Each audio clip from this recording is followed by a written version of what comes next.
my name is Molly Muller, and I am the 8th grade level lead, and I also teach 8th grade social studies, and I am an 8th grade advisor. I'm Alison Mohrbacher. I'm also an 8th grade advisor, and I teach 8th grade English. So this morning we are going to talk to you a little bit, of course, about the transition from 7th to 8th grade, talk a little bit about the developmental sort of changes that will happen as your daughter moves from 7th to 8th grade, talk about her intellectual development and some academic step-up opportunities, and then also talk about the 8th grade class trip, which happens right in the beginning of the school year in the fall. And then we'll touch a little bit on the journey to high school as well, or Kathy will speak a little bit to that. And Courtney Caldwell will be in towards the end of the presentation as well if you have specific questions for her. So the first thing we're going to talk about is sort of that social emotional transition that the girls will engage in as they move into 8th grade. We really love this chart, and this is something we'll talk again with you about at the parent night in the fall. But we really see the 8th graders, by the time they get to 8th grade, we really want them to be developing their independence, and we like to think of them as being the driver and you all as being the coach on the side. So she's been hopefully working on building those advocacy skills and independence skills as she's worked through her time at middle school, and by 8th grade it's really time to put those good skills to use. So one of the first things that we see is balancing the need for independence and support. This is something that you might have started to think about and talk about at home. So rather than having you all email teachers, we really want the student to be the one who's emailing teachers, or better yet, speaking to us in person if she has concerns or questions. You can encourage her to do that and help her think through problem-solving strategies. Certainly, you are absolutely able to reach out to the advisor or to the teacher when that feels appropriate, but hopefully the student will be doing that first. It's really good for students to be proactive about upcoming events and use available resources. So again, we're helping her plan out her time, plan out how to use her resources. We know that students are involved in lots of things inside school and outside of school, and so really being able to plan ahead and not get into a sticky situation. And then another big one is gathering feedback and using it to improve. Again, this is something that is really part of the growth mindset that your daughter has been practicing throughout her middle school years, but something that she'll be doing even more in 8th grade. And again, encouraging her to do that, to get her feedback rather than having feedback filtered through you. Again, I touched on this a little bit earlier, but it's really important that your daughter is beginning to develop those skills of being able to manage all of the different things that she's involved in, her school life, her social life, her extracurricular life. We really encourage 8th graders to have a clear sense of organization and a clear planner system. On the school supplies list, it does say that a physical planner is recommended but not required. We hope that by the time a student gets to 8th grade, she has some of those systems that work for her. So we do, as a school, really recommend the paper planner. We really think that that is the best way. But if she manages really well using a power planner or some sort of app on her computer, we support that as long as it is working for her.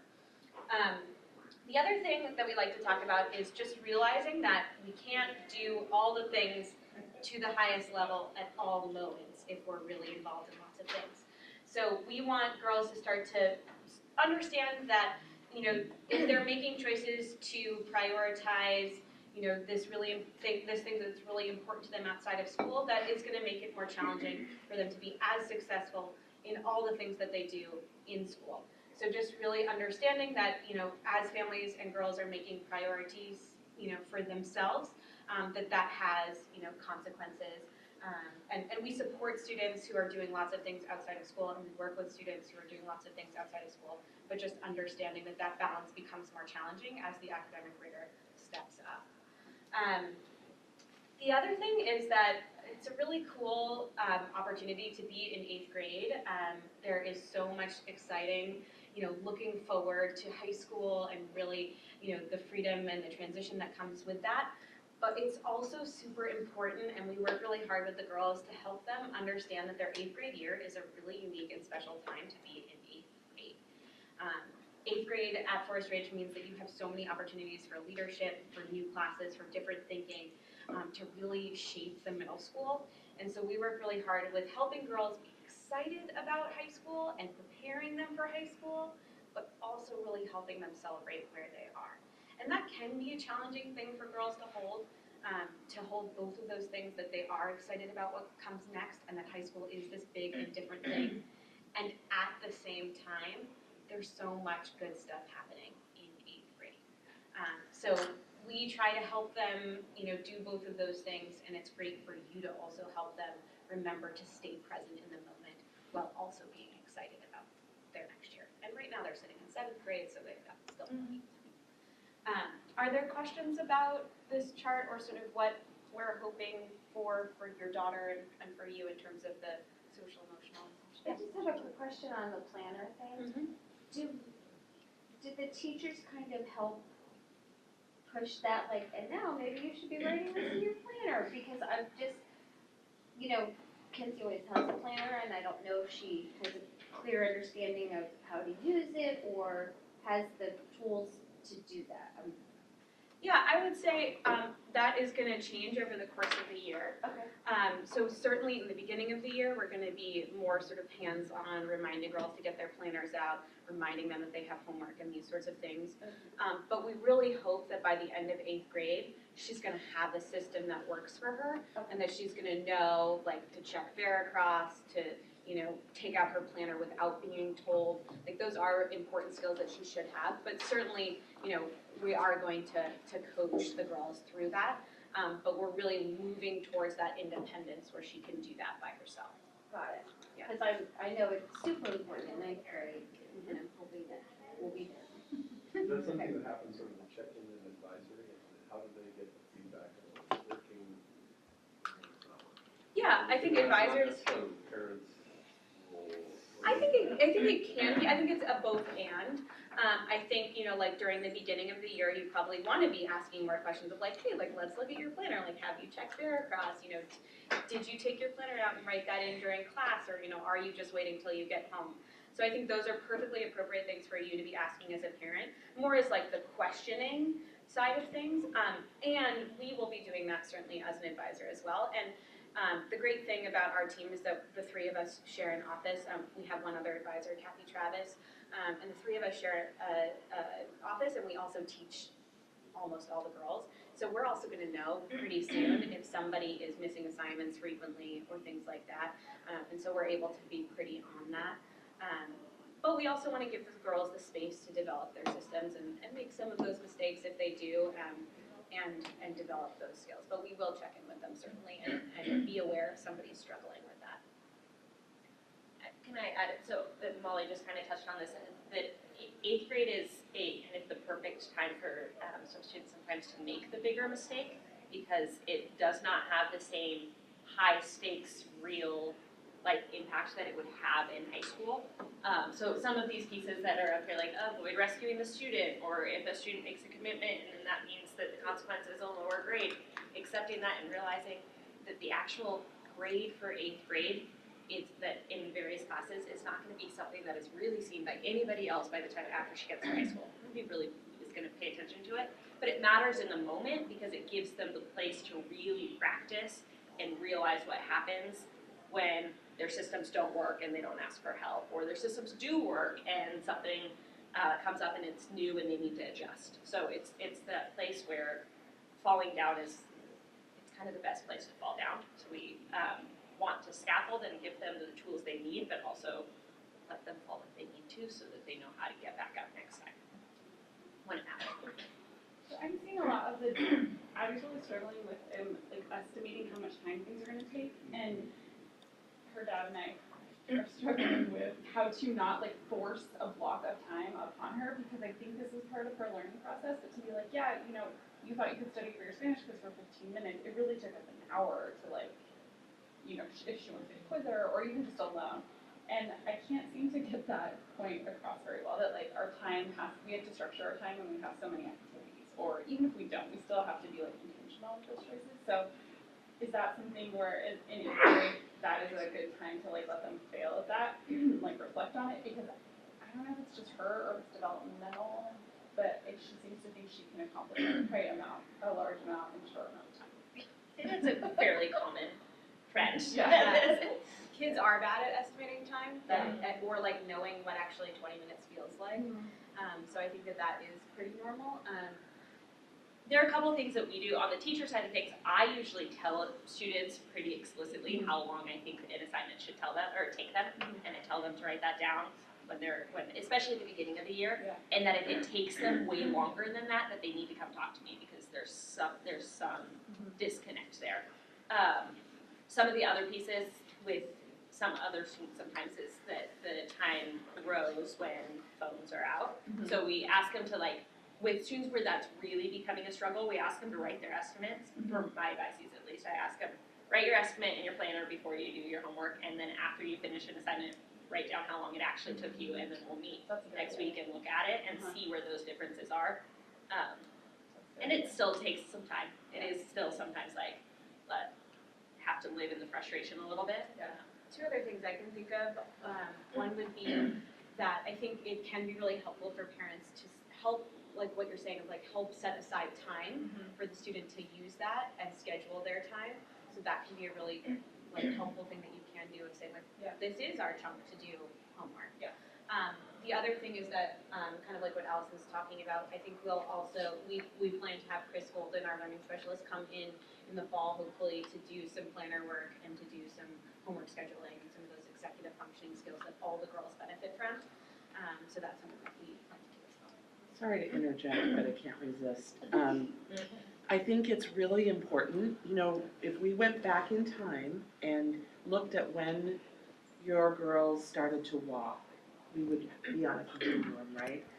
That just because you go into 8th grade doesn't mean everybody's at the same place in terms of their ability to organize and manage time, or anything else for that matter, right?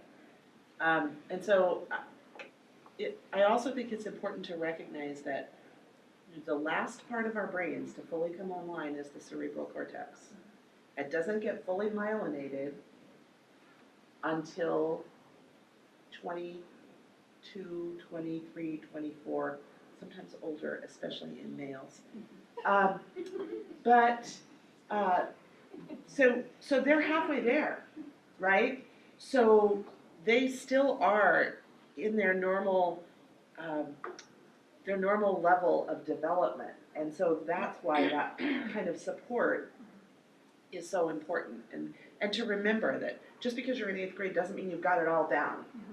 Spend 5 minutes in an 8th grade classroom and you'll see that's not the case. So I just think that's important context for these kinds of things. All right. The next thing we were going to talk about, again, we've sort of started to touch on this, is the idea of the academic step up.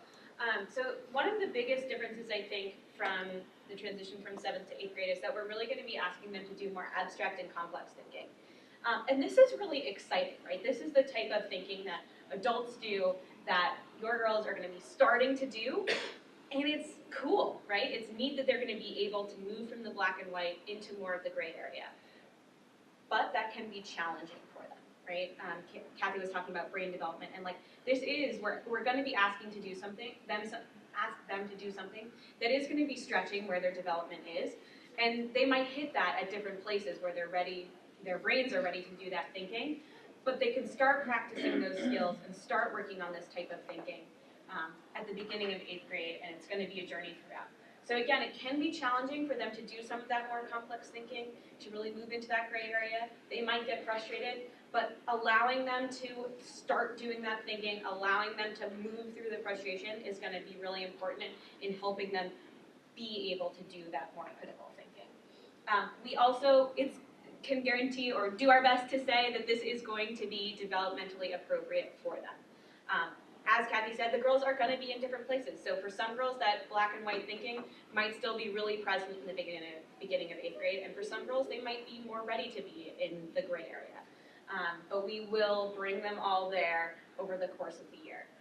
So expect that to be frustrating for some kids at some points.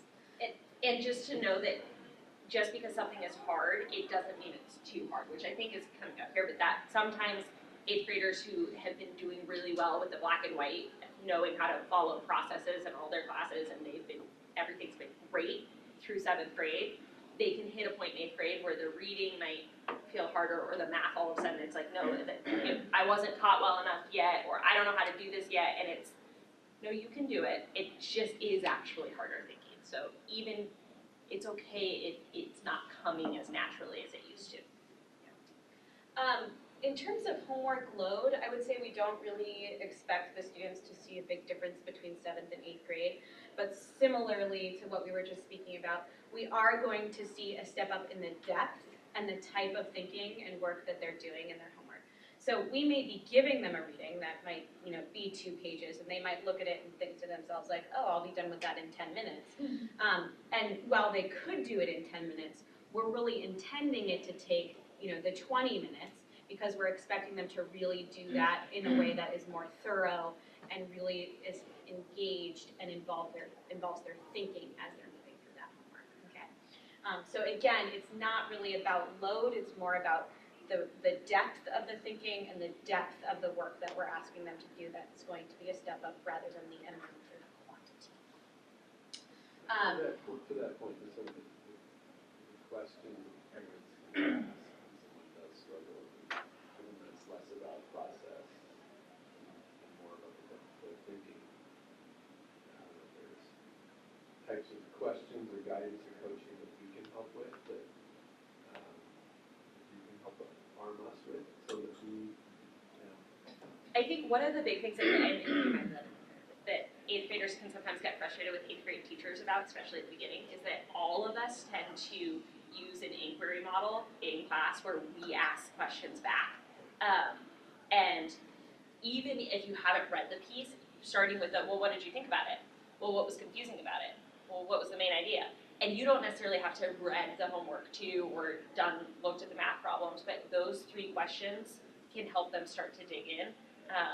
And if you did read it and you have questions, then that's great too. But the big thing is just asking them things like, what was the main idea? What did you think about it? And what was confusing? Because in that last one is the one where usually there's really some good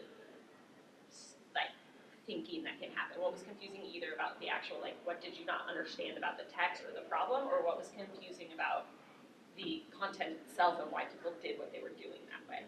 And that's what they can also bring to class as well, as the I didn't understand this part, or what was the author trying to communicate in that. And those are great things to bring to class to help move that thinking along, to ask those questions that everyone's going to benefit from, or that spark discussion, I think are really important.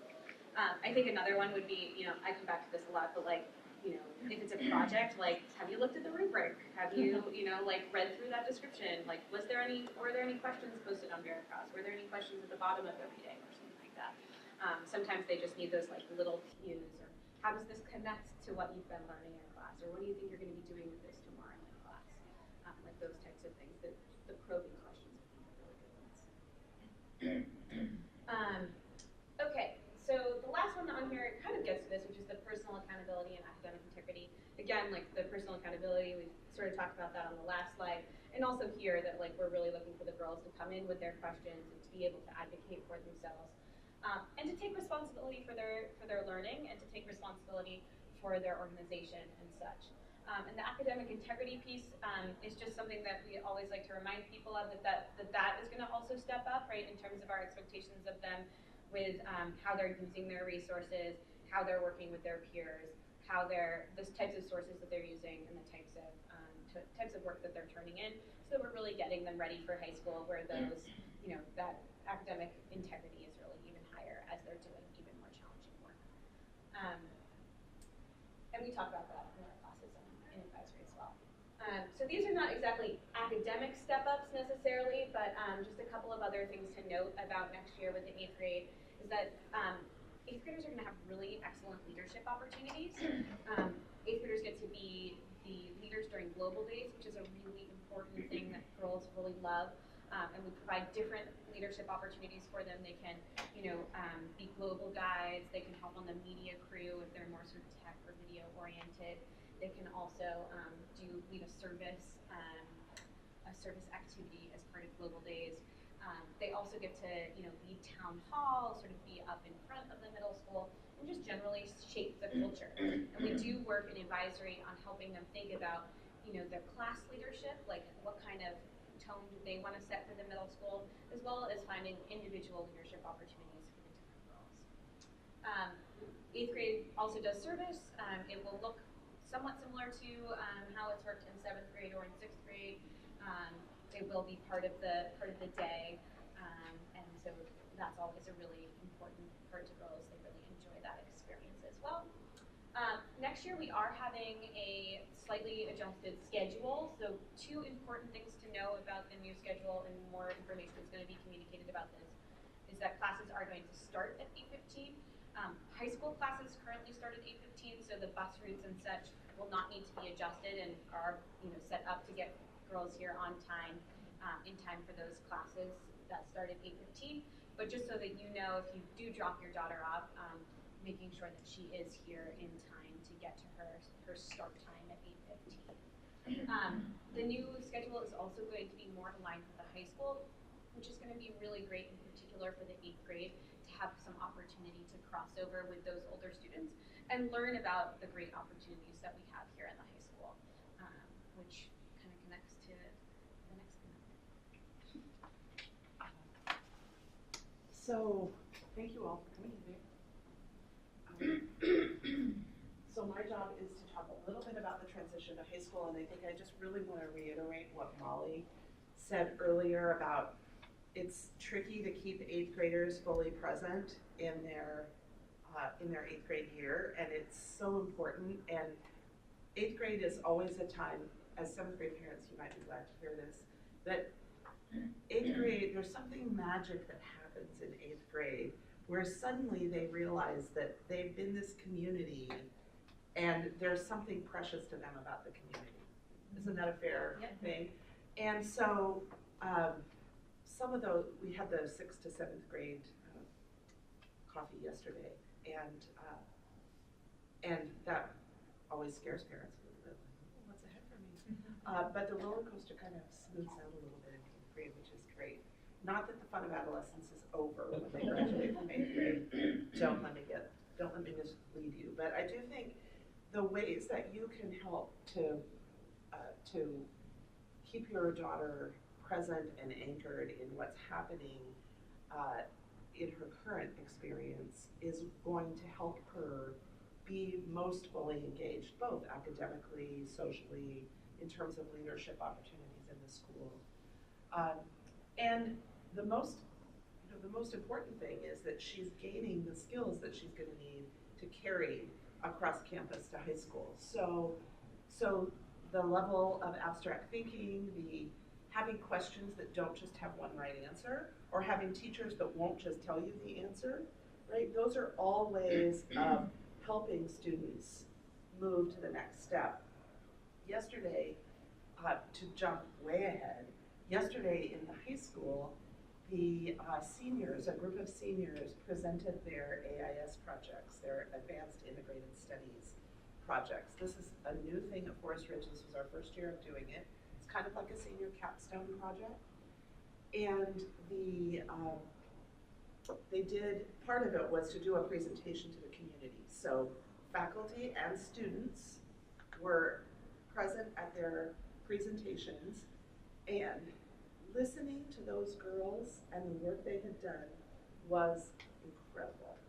I had the opportunity to hear 3 because there were only 3 sessions, so we had to prioritize.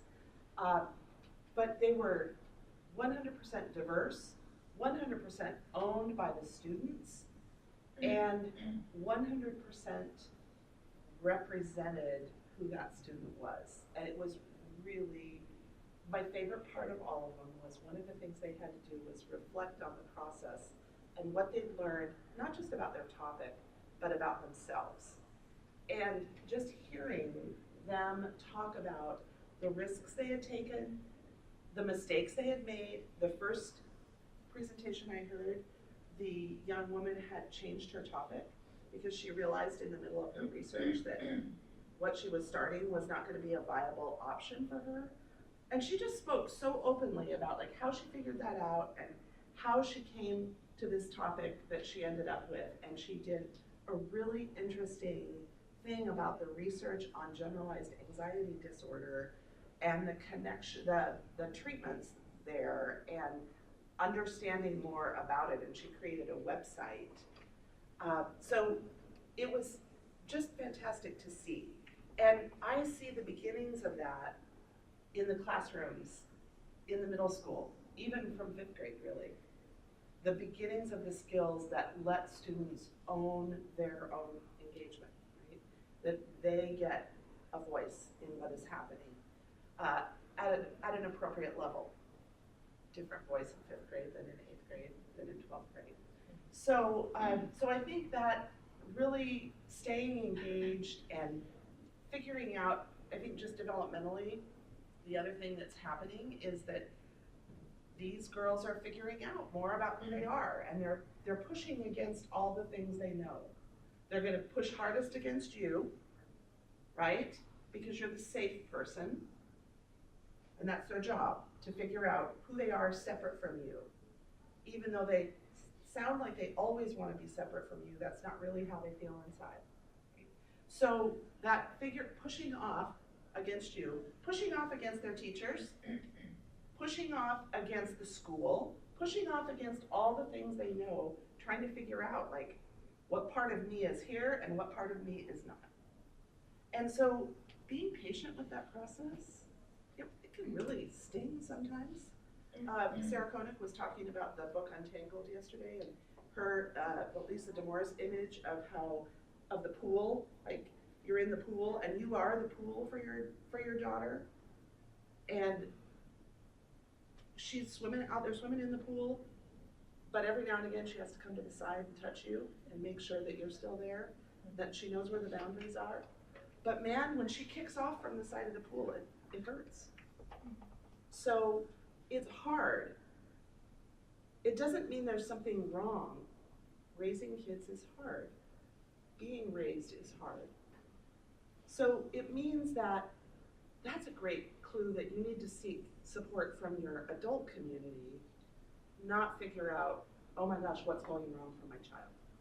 You know, struggle is part of life, and struggle is where growth happens. And that's intellectual struggle with the sort of inquiry work, but it's also emotional struggle and social struggle too. And it becomes even more important not to jump in and solve the problem, because sooner rather than later, you're not going to be there to solve the problem anymore. But what I want you to really hear is that you still have a team, right? We're here as your team. You are the expert on your daughter. We know a lot about 8th graders. Together, we can help you figure out, is this normal struggle? Or is this struggle that needs some other kind of attention? We can coach you at like not freaking out and all the things that you want to do and that you instinctually try to do. We can help you figure out what's the best way to help in this situation. I sometimes hear from 8th grade parents that, well, the kids are supposed to be independent now. And Molly started out with that today. They are supposed to be growing in independence now. They are not independent, as you know, because you still buy their groceries. You feed them, you shelter them, and you provide all kinds of other opportunities for them. So remembering that you have a team and that we're here and we want that partnership, we want that to be a dialogue. So when your child is struggling with something, it's really helpful for us to know that. And if the great if it's something that she can come to the teacher and say, I need help with this. But when she can't, it's okay for you to do that. Or it's okay for you to say, oh, she's really unhappy with this friendship group, or whatever's going on. What are you seeing at school?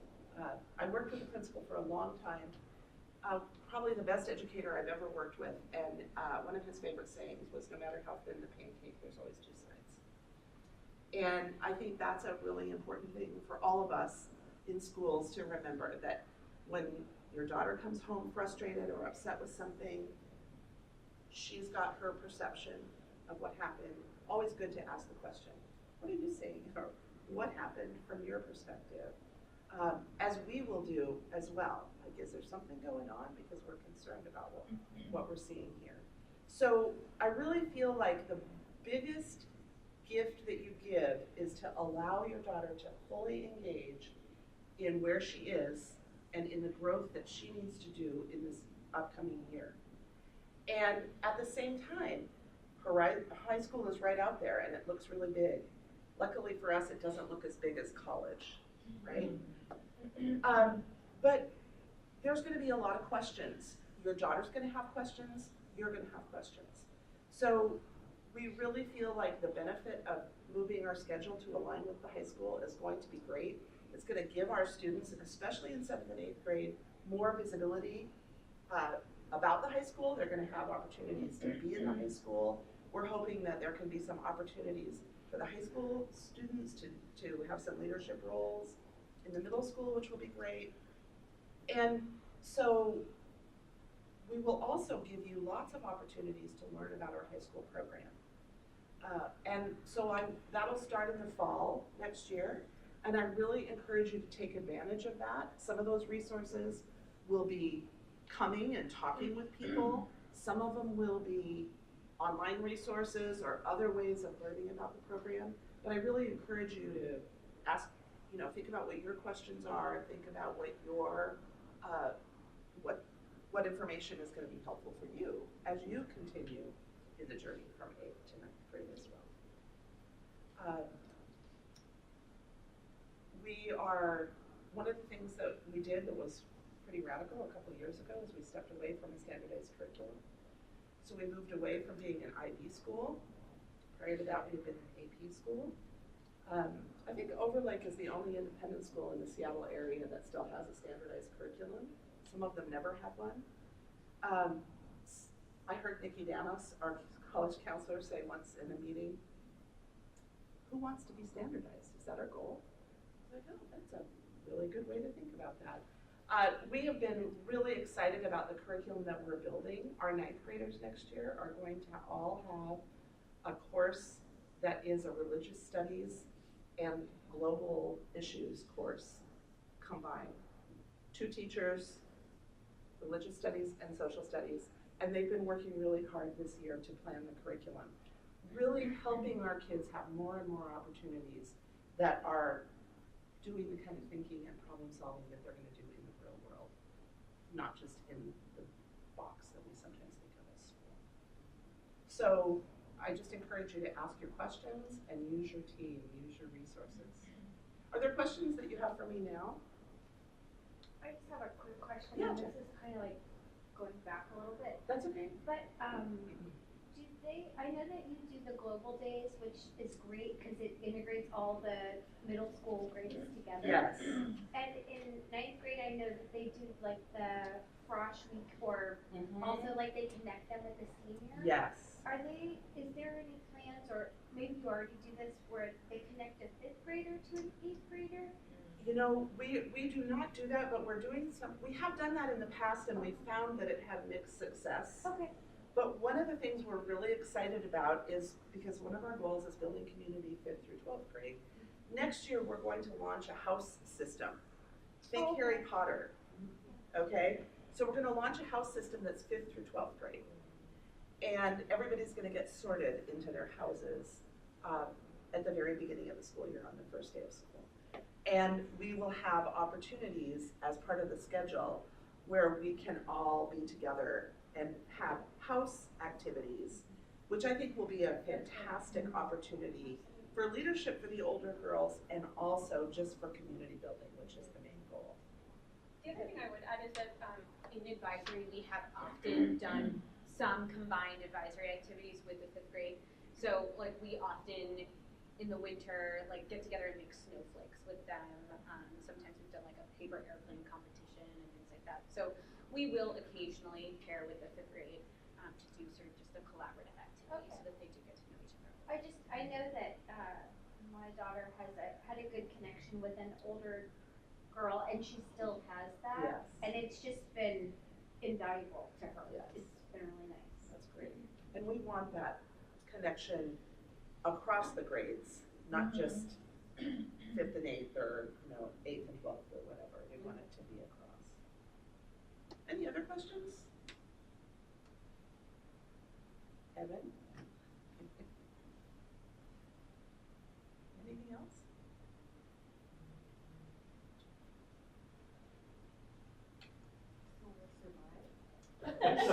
You will thrive, Taz, you will thrive. All right, so one of the big starting experiences in 8th grade is our experiential leadership trip.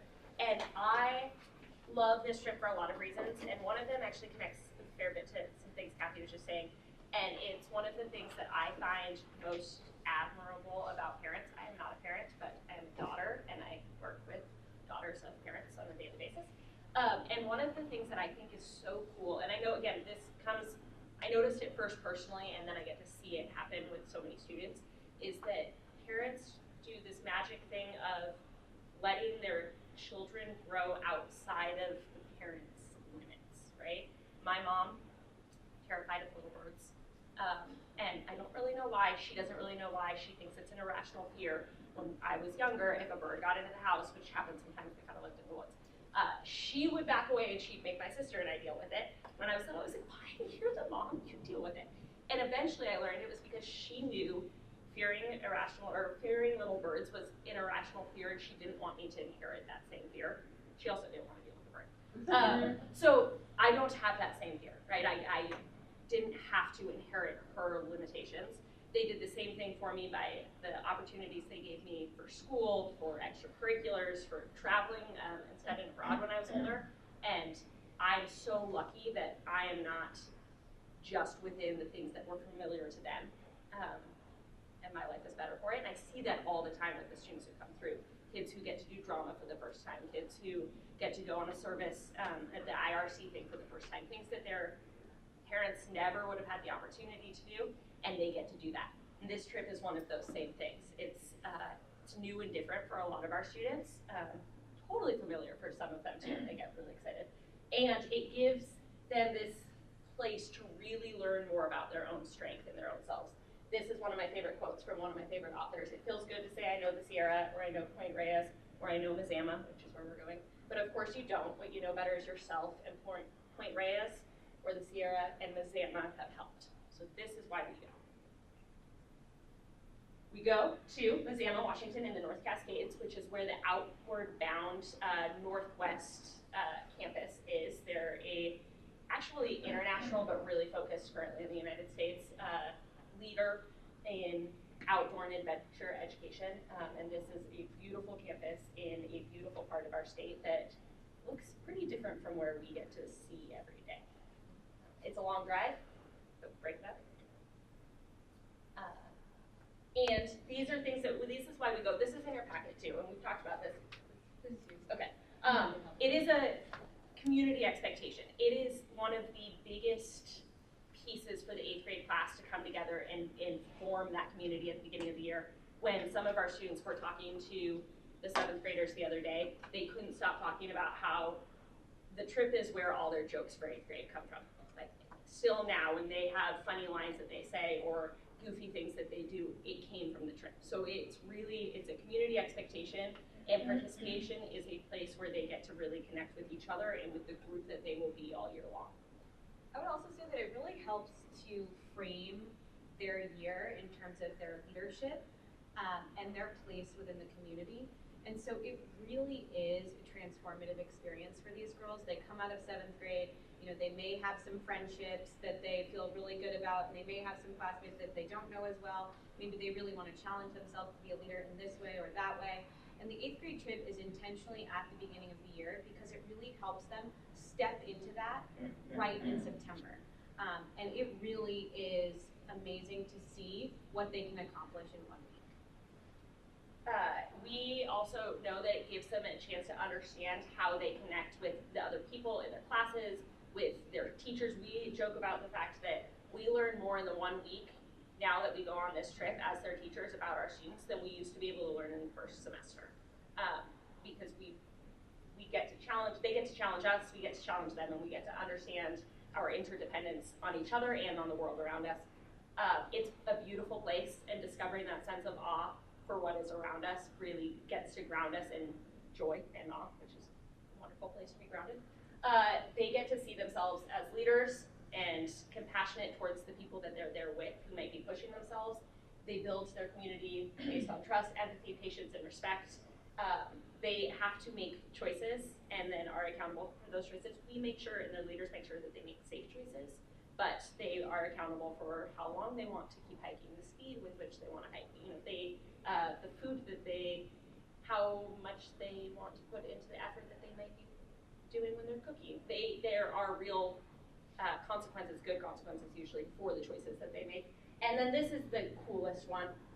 They get to see themselves as brave and strong and powerful, and this is the thing that they come back and talk about with us, and that they write about, and that they talk about in their testimonials during 8th grade promotion, was how surprised they were that they could rappel, or that they could climb, that they could hike.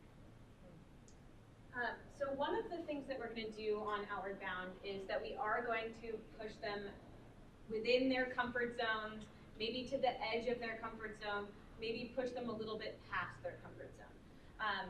Outward Bound has a concept called challenge by choice. So we are going to ask them to take risks. We are going to ask them to stretch themselves, but we are not going to challenge them in a way that is going to be outside of what they are capable of doing. So we will talk about taking risks and how that will work. Rachel Simmons talks about this in her book as well. If you haven't read it, I really recommend it. So she talks about how, you know, you have sort of your comfort zone where everything is good and everything is great and you can do that all the time. And then you sort of have like the next ring, which is like, that feels like it's hard, but like a surmountable challenge. And then you have sort of like the red risk zone, which is like, that is too much of a challenge and I'm not ready for that challenge yet. But the more that you do risk taking and the more that you stretch yourself, those circles start to become bigger, right? What we really want for your daughters is this feeling that Alison was talking about, where they feel strong and they feel powerful and they know that they can do things for themselves, and they can challenge themselves, and they can keep moving and expanding those circles. And Outward Bound does a great job of facilitating that and making it possible for them to take those appropriate risks and stretch themselves just a little bit. It also provides them an opportunity to really gain like a better sense of themselves, right? Like, what are they capable of? What are they working on? What are they stretching on?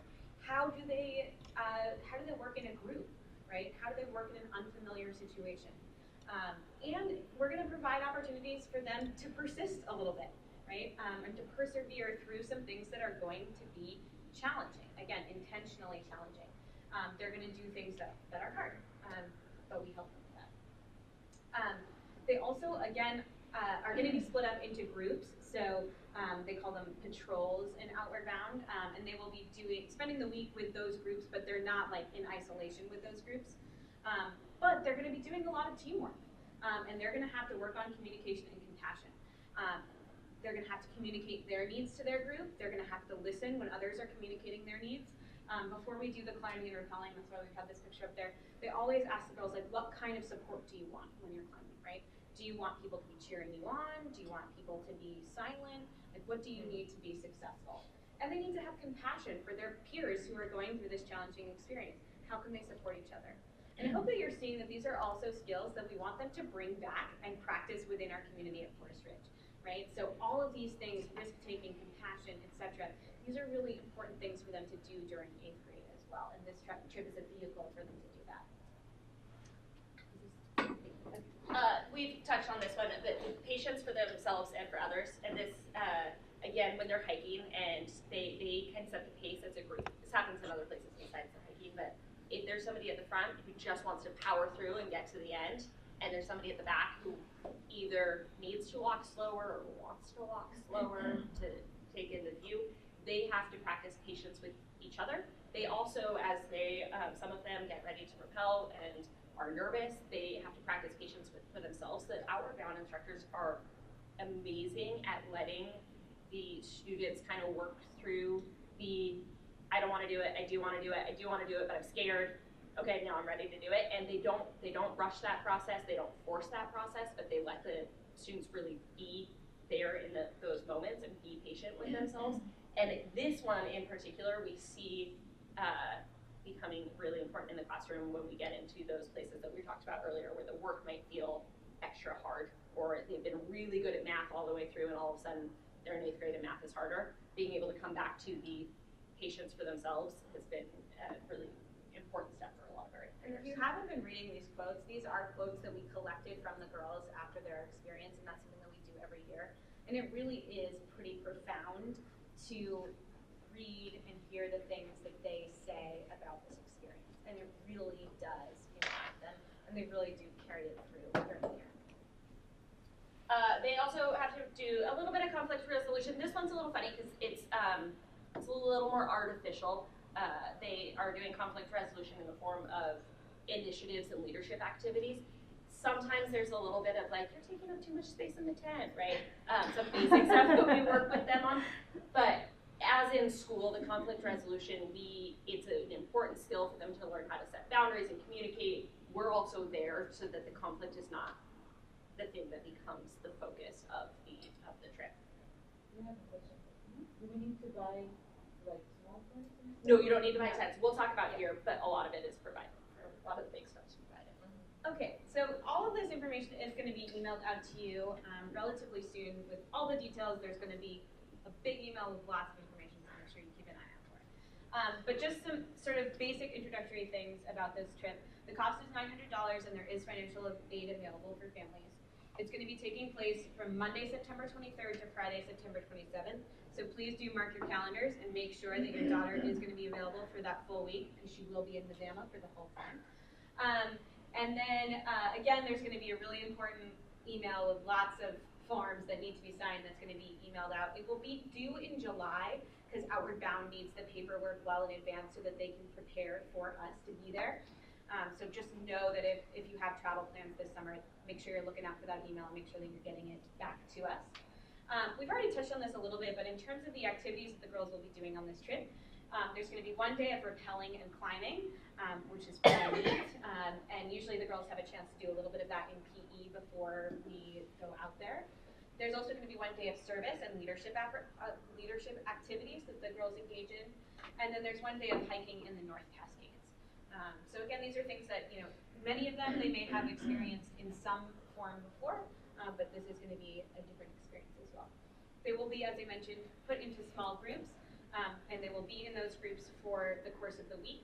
But again, it's not as though those small groups are isolated.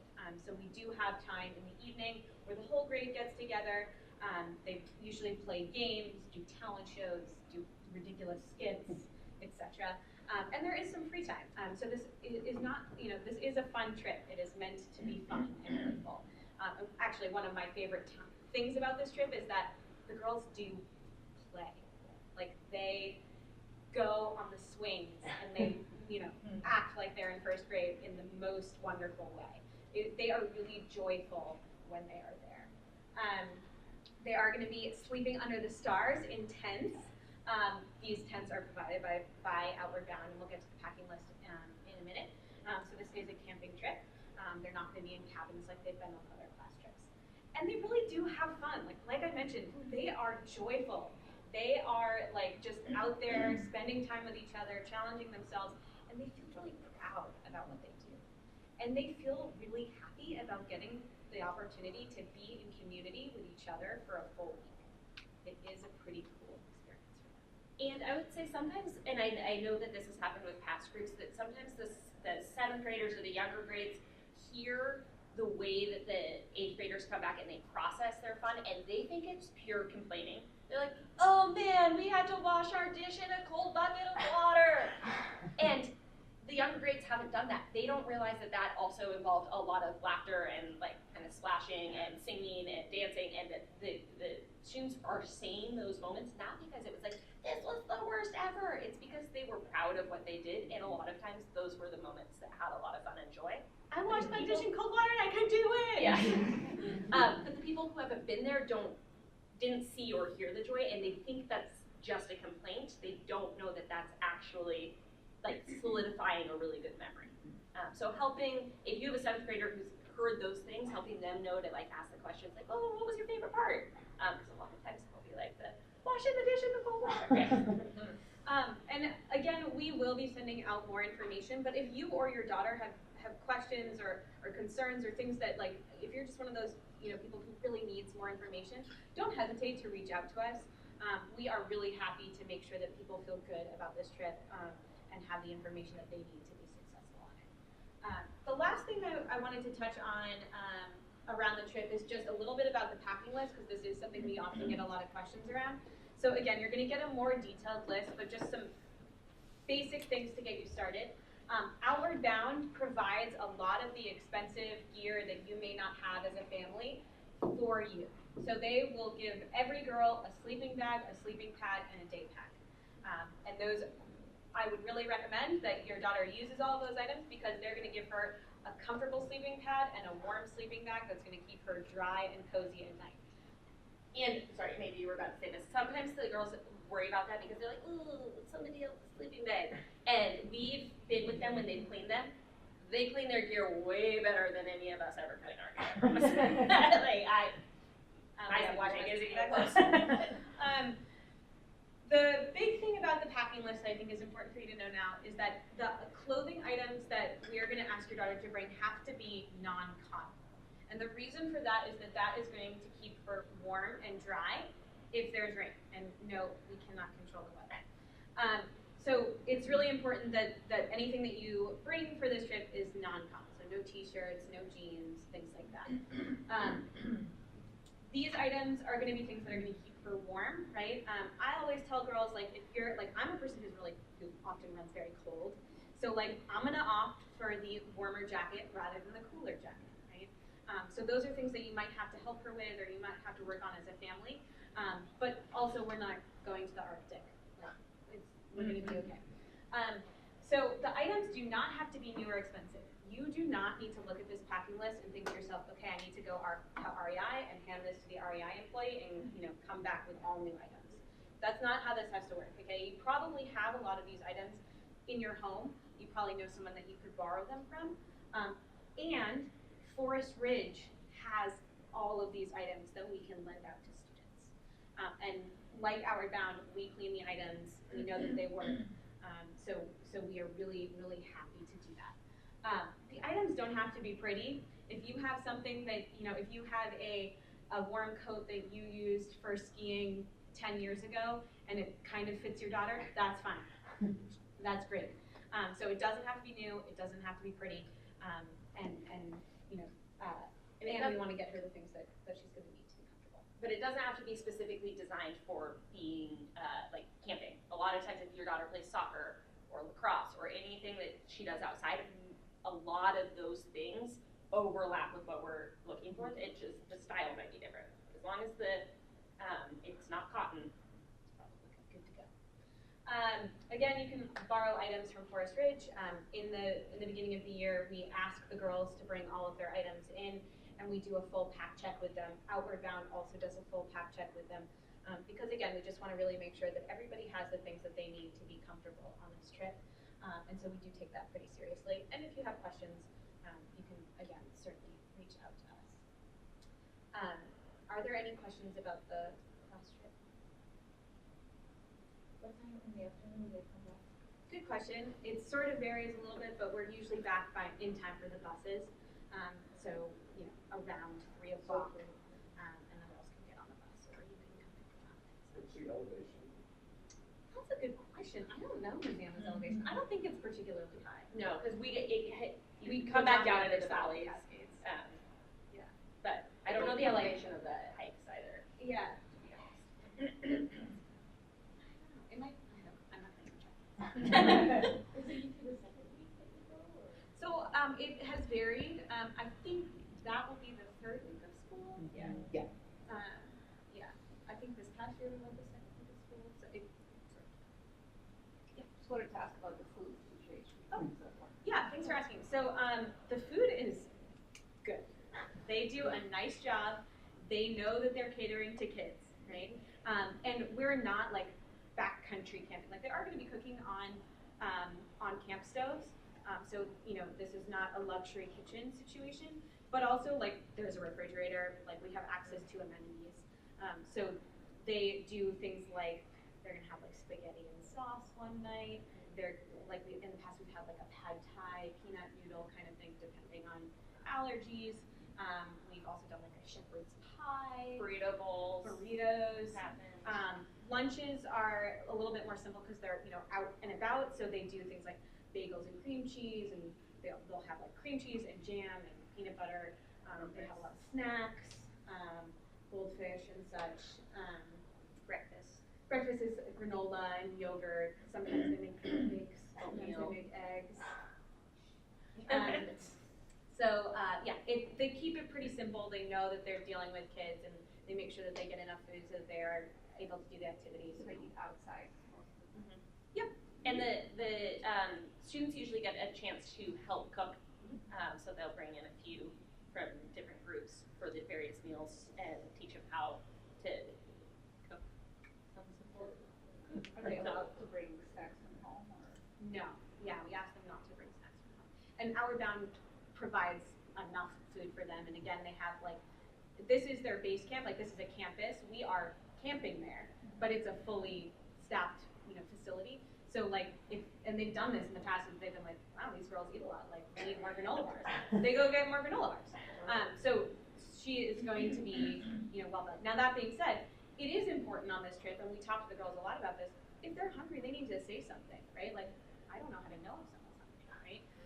So if she's hungry, or if she is not, like maybe she really hates spaghetti and sauce, like she needs to say that, so that we can get her what she needs. Same thing, if she's cold, we gotta know that she's cold, and we'll get her another jacket. Like there's no need to be suffering in any way on this trip. But kind of like Kathy was saying, like we need to know, right? We need to know if she needs something, and we'll get her the things that she needs. Molly does a good job of explaining to the girls some like levels of being comfortable and being cushy. Okay.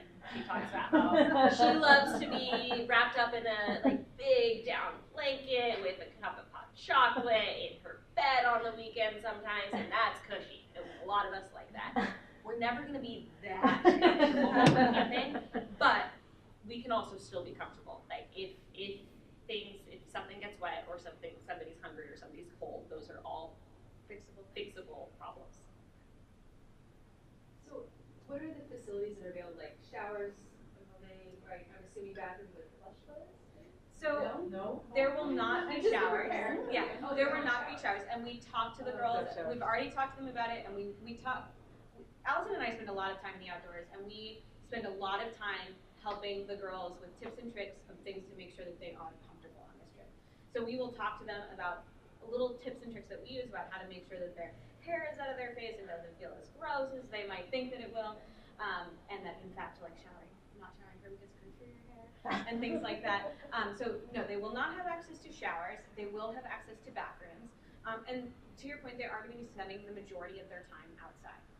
And that comes back to the packing list, why this packing list is really important. That's why we're asking them to get rain pants and a raincoat and things like that. And again, that doesn't mean that they need the $600 raincoat.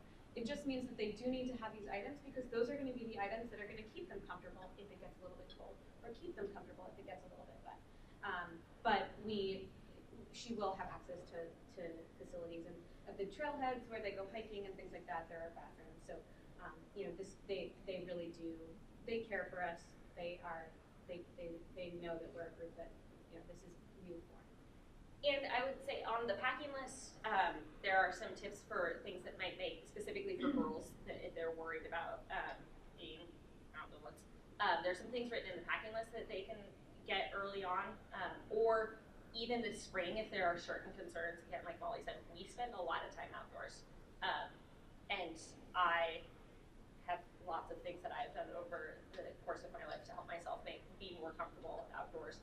Even this is probably more information than any of you want, but the way I wash my hair, even when I'm not outdoors, makes it a lot easier for my hair to stay outdoors for a week and not be washed. So like if you've got a daughter who's freaked out about 5 days of not being able to wash her hair, and teach her how I scrub my scalp, and it's fine. She'll be good to go. Right? And I will say, like, really, when the 8th graders who we brought over to the 7th grade advisory to talk about this trip, that was one of the first questions that the 7th graders asked, and the 8th graders were sort of like, no problem. Raise your hand.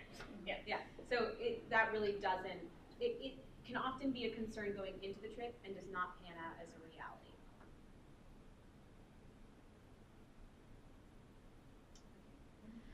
Well, that's really all we have today, but I just wanted to leave you with, I've taught some of your daughters in 6th grade, and it's really exciting for me to be able to see them again next year as 8th graders. We really love working with them. We really believe in this trip. We really believe in this program, and we're just, really looking forward to having them in our classrooms and in our advisories next year. So please reach out if you have any questions or things you want to chat with us about. Thank you.